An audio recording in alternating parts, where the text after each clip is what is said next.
ఇంకా మీరు అపోజిషన్ పార్టీలో ఉన్నట్టు ఊహించుకొని ఇంకా కూడా విషం కక్కే ప్రయత్నం చేస్తారు మా నాయకుల పైన. అది మానుకోవాలా? ఈరోజు కేటీఆర్ గారు దీక్షలో కూర్చుంటే పైశాచిక ఆనందం ఉంటుందా? అంటే రోడ్లపైకి రావాలని కోరుకున్నదా? ప్రజలకు న్యాయం చేయమని అడుగుతా ఉంటే మీరు ఇచ్చిన మాట, మీరు గతంలో చేసిన మాటలు గుర్తు చేస్తే ఈ రకంగా మాట్లాడతారా? ఇది ప్రజలను కించపరిచే విధంగా ఉన్నది, ప్రజలను అవమానపరిచే విధంగా ఉన్నది మీ వ్యవహార శైలి. మా అందరికి ముఖ్యమంత్రి అని చెప్పుకోవడానికి కూడా సిగ్గుపడేలాగా మీరు మాట్లాడుతూ ఉన్నారు.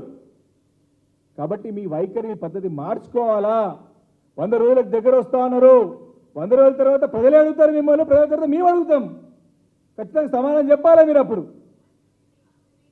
దిగజారిపోయినటువంటి వ్యవహారం ఈరోజు ముఖ్యమంత్రి గారు అనేక అంశాలపైన, 1 కాదు 2 కాదు అంశాలు తీసుకుంటూ పోతే, మరి ఆ రోజు డిసెంబర్ 9వ తారీఖున 2 లక్షల రుణమాఫీ అయితే అది రుణమాఫీ తెచ్చుకోపడని చెప్పి రైతులకి మోసం చేసి రైతులపై రుణం తెచ్చుకున్నారు, ఇంట్రెస్ట్ కట్టుతున్నారు. ఇప్పుడు మోసపోయినారు, బాధపడుతున్నారు. వారి సమానం చెప్పండి. ఈరోజు మీరు కాగానే మీకు రైతు బంధు డబ్బులు ఏంది, ఎలక్షన్స్ అప్పుడు ఏంది, రైతు భరోసా 15,000 ఇస్తామని చెప్పినారు. ఉన్న రైతు బంధు దిక్కులేదు. పెన్షన్ 2,000 కాదు 4,000 చేస్తామని చెప్పినారు. ఉన్న పెన్షన్లే సరిగా వస్తలేవు. జాబ్ గురించి ఖచ్చితంగా ఇస్తాం, జాబ్ క్యాలెండర్ గ్యారంటీ అన్నారు. ఎక్కడ క్యాలెండర్ ఎటుపోయింది, గ్యారంటీ ఎటుపోయింది? కాబట్టి అనేక అంశాల పట్ల ప్రజలను మోసం చేసినది, అబద్ధాలు చెప్పేది కాలంలో వచ్చిందని చెప్పి స్పష్టంగా ప్రజలు ఇప్పుడిప్పటికీ అర్థమవుతోంది. దీనన్నిటి కూడా గమనిస్తూ ఉన్నారు. అనేక విషయాలపైన వారి ద్వంద్వ వైఖరి, అధికారం రావడానికి అనేక అబద్ధాలు మాట్లాడినాడు. 6 గ్యారంటీ 420 గ్యారంటీలు ఇచ్చి 6 గ్యారంటీలు ఏమని చెప్పేసి మరి అయిపోయినాయి. ఇప్పటికే 4 గ్యారంటీలు అయిపోయినాయి, 5 గ్యారంటీలు అని చెప్తా ఉన్నారు. ఈ యొక్క గ్యారంటీల విషయంలో మీరు బయటికి రావాలి. శ్వేతపత్రం ఇస్తారు కదా, రేపు పొద్దున శ్వేతపత్రం రిలీజ్ చేయండి. ఎంతమందికి ఇచ్చిర్రు 6 గ్యారంటీలు? దరఖాస్తులు పెట్టుకొని కార్యాలయ చుట్టూ తిరుగుతున్నారు మహిళలందరూ కూడా, చెప్పులు అరిగిపోయే విధంగా. కరెంటు బిల్లు 200 యూనిట్కి మాఫీ అని చెప్పినారు. ఎవరు ఎక్కడ ఎవరు చేస్తున్నారు? ప్రజాపాలనలో దరఖాస్తులు తీసుకున్నారు, లక్షల దరఖాస్తులు, దాని దరఖాస్తు సంగతి ఏంది? ఇవన్నీ ప్రశ్నిస్తూ ఉన్నారు. మేము ఒకటే కాదు, మా బాధ అంతా కూడా మీరు ప్రజలను మోసం చేశారు, ప్రజలకు ఇబ్బంది పెట్టినారు, మీపై నమ్మకం పెట్టుకొని వారు మీకు ఓట్లేసి గెలిపించినారు, మీకు అధికారం ఇచ్చినారు. మీరు చేయాల్సిన పని చేయకుండా మళ్ళీ వారిని తప్పుదోవ పెట్టే ప్రయత్నం చేస్తున్నది మంచి పద్ధతి కాదు. కాబట్టి ఈ 6 గ్యారెంటీలతో పాటు ఇంకా అనేక గ్యారెంటీలు ఇచ్చినారు మీరు. అది కాకుండా ఇలాంటి ల్యాండ్ రెగ్యులేషన్ స్కీమ్ పైన ఓపెన్గా, లేఅవుట్ రెగ్యులేషన్ స్కీమ్ పైన ఓపెన్గా మాట్లాడినారు. కాబట్టి దీని పట్ల ప్రజలందరూ కూడా చాలా జాగ్రత్తగా గమనిస్తూ ఉన్నారు. మీ సమాధానం కోసం దీనిపైన వెయిట్ చేస్తూ ఉన్నారు. దాని పక్షాన ప్రజల పక్షాన మేము అడగాలి. కాబట్టి మాకు తొందర ఏం లేదు, మాకు ధర్నాలు చేయాలి, గిన్నాలు చేయాలి ఇంట్రెస్ట్ లేదు. కానీ మీరు చేసే పని, మీరు చేసే మాటలు, మీరు తీసుకునే నిర్ణయాలు ప్రజలని రోడ్లపైన తీసుకొచ్చే విధంగా, మమ్మల్ని వారి తరఫున మాట్లాడే విధంగా చేస్తా ఉన్న సంగతిని గుర్తు చేస్తా ఉన్నా. ఎంత మాట, అసలు ఎన్ని మాటలు. వారి నాయకుడు రాహుల్ గాంధీ గారేమో అదానీ గురించి మరి ఏం మాట్లాడుతున్నారు, వీరేమో అదే సందర్భం అదానీ గారితో అగ్రిమెంట్ చేసుకుంటారు పోయి దావోస్లో. ఈరోజు గుజరాత్ మాడాలంటే ఇదే ముఖ్యమంత్రి గారు వారం రోజుల్లో కాలేదు, ప్రధానమంత్రి రాకముందుకు గుజరాత్ మాడాలంటే వేరే రాష్ట్రాల్లో కొంచెం నిధులు దోచుకొని తెచ్చుకోవడమా, ఇతర రాష్ట్రాల ప్రభుత్వంలో పడేయడమా అని ప్రశ్నించినటువంటి ముఖ్యమంత్రి గారు, ప్రధానమంత్రి గారు ముంగట మా పెద్దన్న అని కొనియాడుతుంటే ప్రజలందరూ కూడా ముక్కులు వేలేసుకుంటారు, ఆశ్చర్యపోతా ఉన్నారు. ఈయననేనా ఈయన కాంగ్రెస్ పార్టీలో ఉంటాడా, మొత్తం గుంపును తీసుకొని బీజేపీలో పోతాడని ప్రశ్న ఉత్పన్నమవుతుంది రాష్ట్ర ప్రజలందరూ మనసులో. ఈరోజు ఒక్కటి ప్రజలకు అర్థమైంది. గత 10 సంవత్సరాలుగా కేంద్రంలో ఉన్నటువంటి యొక్క బీజేపీ ప్రభుత్వం ఎన్ని ఇబ్బందులు పెట్టినా, ఎన్ని అడ్డంకులు సృష్టించినా, ఎంత సహకరించకపోయినా ప్రజలకు ఆశీర్వాదంతో అన్ని తట్టుకొని నిలబడిన దమ్మున్న ధైర్యం ఉన్న నాయకుడు కేసీఆర్ గారు అని చెప్పి రుజువైంది.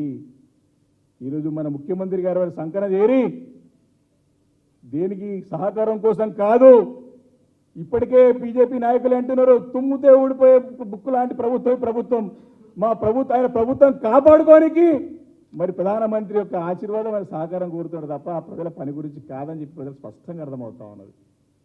కాబట్టి ఇవన్నీ అంశాలు ఉన్నాయి. కాబట్టి ఇదే యొక్క ప్రభుత్వం యొక్క వైఖరి, అధికారం రాకముందుకు ఏ రకంగా ఉండే, అధికారంలో వచ్చినాక ఏ రకంగా ఉండే, అనేక అంశాల పట్ల ప్రజలకు ఇప్పటికే అర్థమవుతున్నటువంటి సందర్భంలో ఈ యొక్క లేఅవుట్ రెగ్యులేషన్ స్కీమ్ పైన మరొకసారి బట్టబయలైనది. కాబట్టి దీనిపైన ప్రభుత్వము ఇమీడియట్గా సమాధానం చెప్పాలి. దాంతోపాటు 6 గ్యారెంటీలు అన్నారు కదా, శ్వేతపత్రం రిలీజ్ చేయి. ఊకరికి ఇంట్రెస్ట్ కదా శ్వేతపత్రం పైన, నీ ప్రభుత్వం పైన రిలీజ్ చేయి శ్వేతపత్రం, గత ప్రభుత్వాల పైన కాదు. శ్వేతపత్రం ఎవరు డిమాండ్ చేస్తే రిలీజ్ చేయమని, అధికారంలో రిలీజ్ చేయమని తొందర పడద్దని చెప్పి అవుతా ఉన్నాం. నీ యొక్క 6 గ్యారెంటీలు అమలు కాక ఇబ్బంది పడుతున్నారు ప్రజలు. పేపర్ పెట్టుకొని తిరుగుతూ ఉన్నారు, కారులో చుట్టూ తిరుగుతున్నారు, సమాధానం చెప్పటం లేడు. మీరేమో గల్లా పట్టుకుని అడుగుమని చెప్తారు అధికారులని. ఇదెక్కడ ప్రభుత్వం? ముఖ్యమంత్రి అయ్యి ఉండి ఎవరైనా పోయి అధికారులను గల్లా పట్టుకుని అడుగుమంటారా? గత చరిత్రలో ఎప్పుడైనా ఉన్నదా? నేనైతే నాకు తెలియచ్చినట్టు ఎప్పుడు చూడలే. నేను ఒక ముఖ్యమంత్రి అధికారంలో ఉండి అధికారులు పనిచేయకపోతే, ఏదైనా స్కీమ్ అమలు కాకపోతే గల్లా పట్టుకొని అడగండి. అరే చేయాల్సింది నువ్వు, నిధులు వచ్చింది చేయాల్సింది నువ్వు, పని చేయాల్సింది నువ్వు, అధికారులు ఏం చేస్తారా దానికి? ఇలాంటి యొక్క వాతావరణం తెలంగాణ రాష్ట్రంలో సృష్టించబడుతూ ఉంది ఈరోజు. కాబట్టి ఇవన్నీ ప్రజలు గమనిస్తూ ఉన్నారు. మేము చాలా ఓపికతోని, చాలా సహనంతోని, చాలా నేర్పుతోని, ఓర్పుతోని ముందుకు వెళ్తా ఉన్నాం. మా పార్టీలు ఏం తొందర ఏం లేదు. మాకు ఏమి ఏదో అధికారం లేదు. మాకు ప్రజలకు పక్షాన ఉండాలా, మాకు ఇచ్చినటువంటి పాత్ర పోషించాలని చెప్పేసి మేము మాట్లాడుతూ ఉన్నాం. నువ్వు చేయాల్సిన పని చేయకుండా, ప్రజలకు ఇచ్చిన హామీని నిలబెట్టుకోకుండా ఇంతసేపు రాష్ట్రానికి అపోజిషన్ పార్టీ లీడర్ లేడు, కుర్చీలో రాడు. బిడా కుర్చీలో కూర్చుంటే నువ్వు ఎగిరిపోతావు. వాడికి వెళ్ళి వస్తారు, సమయం వచ్చినప్పుడు వస్తారు. వాళ్ళ ఆరోగ్యం బాగాలేకుండా మేము అందరం ఉన్నాం కదా. మా నాయకులకు సమాధానం చెప్పు, మా ప్రశ్నలకు సమాధానం చెప్పు. మమ్మల్ని మాట్లాడినవాడా నువ్వు? మాకు మైక్ ఇయ్యరా అసెంబ్లీలో? గొంతులు పోయేదాకా కొట్లాడుతున్నాం అక్కడ.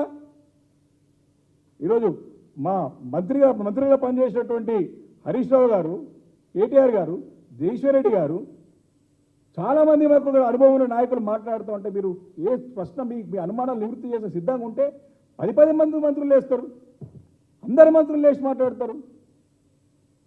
కాబట్టి ఇవన్నీ కూడా ప్రజలు అబ్జర్వ్ చేస్తారు, గమనిస్తూ ఉన్నారు. పార్లమెంట్ ఎన్నికలు ఉన్నాయి కదా, ఆ ఎన్నికల్లో లబ్ధి ఉండడానికే ఈరోజు మా పైన బురదేళ్లే ప్రయత్నం గత నుంచి చేస్తూ ఉన్నారు.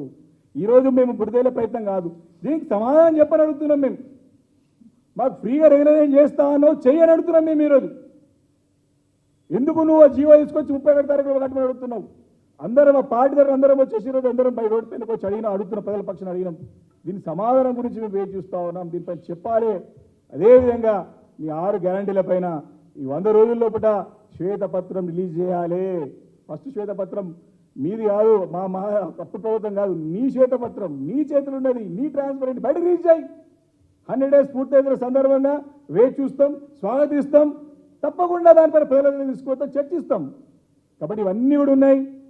మందరం కూడా ఈరోజు రెండే ఈరోజు మా పార్టీ తరఫున ఈరోజు మేమందరం కూడా సక్సెస్ఫుల్గా అన్ని కూడా కార్యక్రమాలు దిగ్విజయంగా ధర్నాలు జరిగినాయి.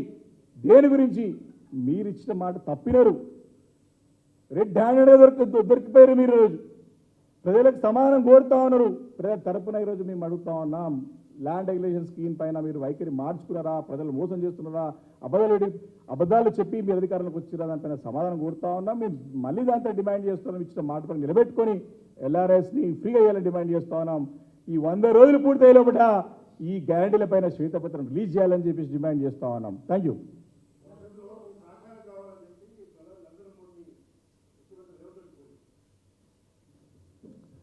సహకారము ఆయన ప్రభుత్వం నిలబెట్టినకి ఆయనకు తెలిసిపోయింది. ఒక ప్రభుత్వం ఉంటుందా పోతుందా అని అనుమానంలో ఉన్నారు. కాంగ్రెస్లో లుక్కలు స్టార్ట్ అయినాయి. ఇంకా 4-5 మంత్రులు క్రియేట్ చేయలేదు. ఆ మంత్రులు వేసేస్తే మొత్తం అంతా బండారం మీద పడతారు. కాంగ్రెస్లో నైజం అది. హిస్టరీ తీసుకుంటే ఒక్కసారి కాంగ్రెస్ హిస్టరీ తీసుకున్నట్టయితే ఎప్పుడైనా సరే ఫుల్ ఫ్లేజ్ ఎప్పుడైతే ఉంటుందో దాని తర్వాత గ్రూపులు స్టార్ట్ అవుతాయి, దాంతో రెవల్యూషన్ స్టార్ట్ అవుతుంది, తిరుగుబాటు స్టార్ట్ అవుతుంది. దానికి భయపడే రోజు వెయిట్ చేస్తూ ఉన్నారు. కాబట్టి సహకారం కావాలంటే సహకారం అందిస్తారు. రావాలి ఏమన్నా చూద్దాం. సహకారం అందిస్తే మంచిదే, కానీ దానికంటే ముఖ్యమైన ప్రభుత్వం సీటు కాపాడుకునే ప్రయత్నం చేస్తున్నట్టు కనపడుతుంది తప్ప మరి క్లియర్గా వారి పార్టీ స్టాండ్కి అగేన్స్ట్గా పోతున్నట్టు స్పష్టంగా అర్థమవుతా ఉంది. Thank you.